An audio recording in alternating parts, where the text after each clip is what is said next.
NFL Combine invitees announced today. The Combine starting very soon, which means the NFL Draft is right around the corner. And the most consequential pick in this year's draft is not the number one pick that belongs to the Raiders and presumably will be Indiana quarterback Fernando Mendoza. No, the most consequential pick is 9th overall, the Kansas City Chiefs spot.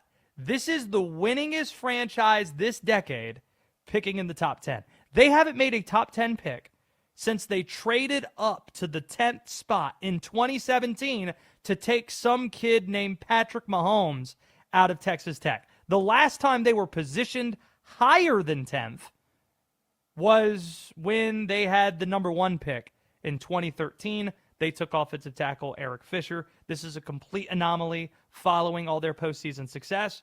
So, Lynnell, who should non-Chief fans across the NFL be most upset to see fall to Kansas City at the number 9 pick?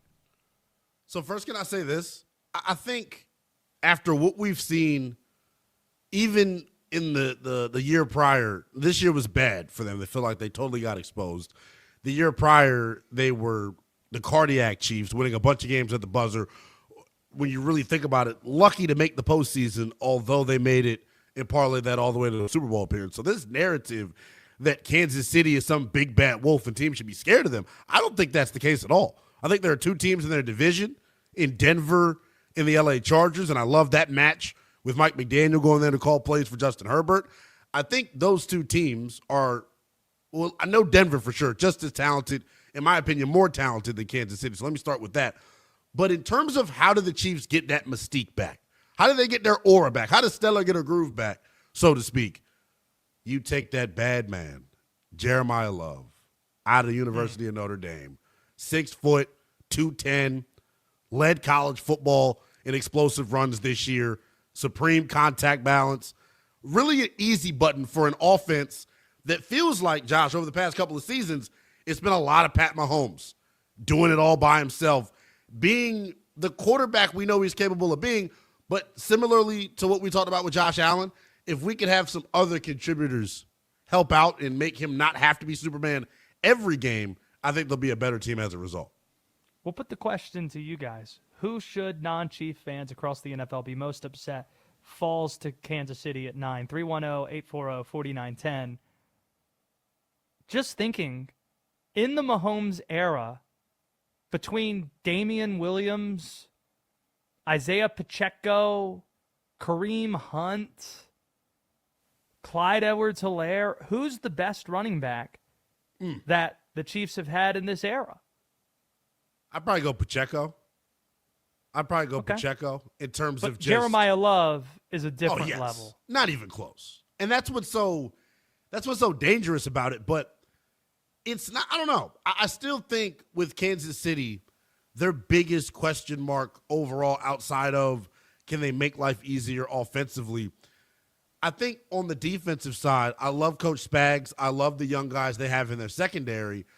Chris Jones getting a little bit long in the tooth, not having as much impact on a game-in, game-out basis as you would like. He came up a little bit small, it felt like at times during the regular season. So maybe the other place you potentially go there, Josh, is adding some juice up front.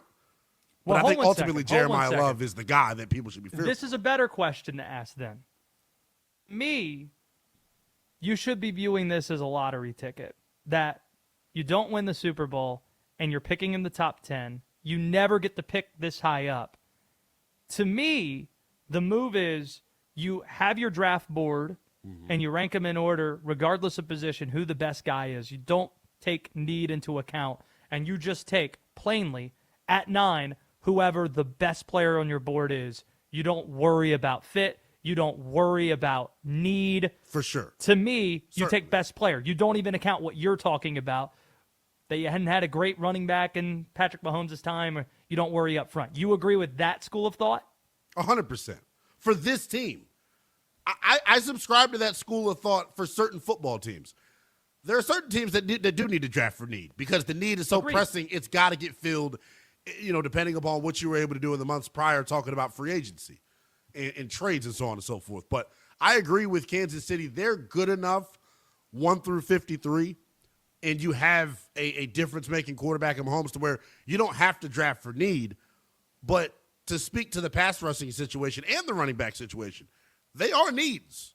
I know you drafted Brashad Smith last year out of SMU. I'm eager to see what he can look like. You say they have pass rushing needs? I would say so. I would say I could use some more juice. I think Chris Jones. To me, this is to answer the question. You say Jeremiyah Love, Notre Dame. Great answer because he's one of the best pound-for-pound players in this draft.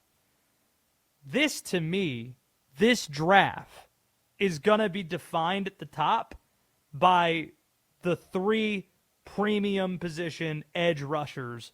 And if any of those 3 guys fall to Kansas City, Ohio State's Averill Reese, Miami's Ruben Bain, or Texas Tech's David Bailey, just going to be hand on head wondering how the hell did we let this happen? All 3 of these guys are monsters. And if you're an offense trying to pick your poison, if you will, what you do protection-wise, a Kansas City D-line with Karlaftis, Chris Jones, and one of those 3 monsters is just downright frightening.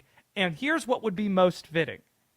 The last time, again, Kansas City picked in the top 10, Patrick Mahomes, take him out of Texas Tech in 2017. David Bailey, how about taking another Texas Tech guy with a top 10 pick? Put a bow on that. It feels like, I don't know, though. When you go back and crunch the numbers and go game by game with their defense, I think they're super well coached. I think Spags is one of the better defensive coaches in the league in terms of getting the most out of the talent that he has. I don't think anyone's going to argue. What is he known for? What is he known Getting for? After the quarterback, specifically? blitzing, exotic pressure packages. Look, you don't know where the pressure is coming That's from. why, to me, and now you got 3 monsters. That's why, to me, they're another team where if Caleb Downs falls, having that chess piece for Spags, sending him off the edge, sending him in the A gap. I got to know Caleb's brother Josh, who plays for the Colts, and he was a really smart guy. Everyone surrounding that family is like, Caleb Downs might be the smartest football player we've seen go into the draft in quite some time. If there's one player I could see what one of these meeting rooms look like at the Combine, how he does in it, it would be Caleb Downs out of Ohio State. 310